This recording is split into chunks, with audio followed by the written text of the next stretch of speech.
Hormatly izleyiciler, bugün ayın 26. Oktyabr 2025 yıl Biznes Türkmenistan kanalımız işimize devam.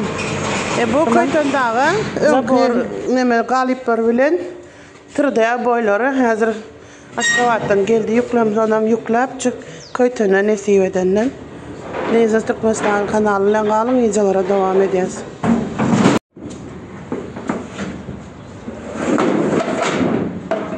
Üstüne karabka bas vermeliyiz, adam olmuyor ol. Arkayın belek yüklerim üstüne bas verin.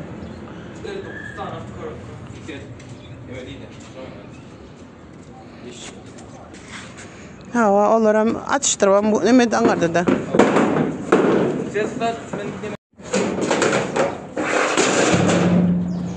Ara dövülecek aldır yani hiç satılmayıp prense de.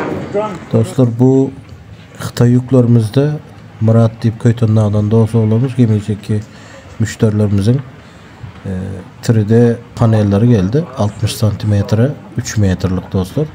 Her türlü oğudan renkler var. Ben az videolarını koyup geçerim. Şular yağlı, görüşünüz yağlı. Hem zatlar gelendir.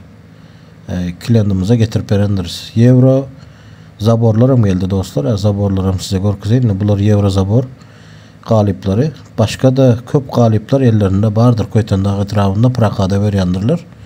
Ben az Türk numarını şu videoda koyup geçeceğim. Şu tayda koyup geçtim bana. Arkayın haberleşin şu profili bilen. TikTok sayfasına bile şu tayda koyarım. Haberleşin Murat bilen. Görüşen çok sağ olun dostlar. Xitay'da ne zakaz etmek istesenizler arkayın benimle haberleşebilirsiniz. Yani şu kaptalda görünen Rim kolonyalar zatlarım hizmet veriyorlar dostlar. Bu da benim numaram. Arkayın şu taydan haberleşin dostlar.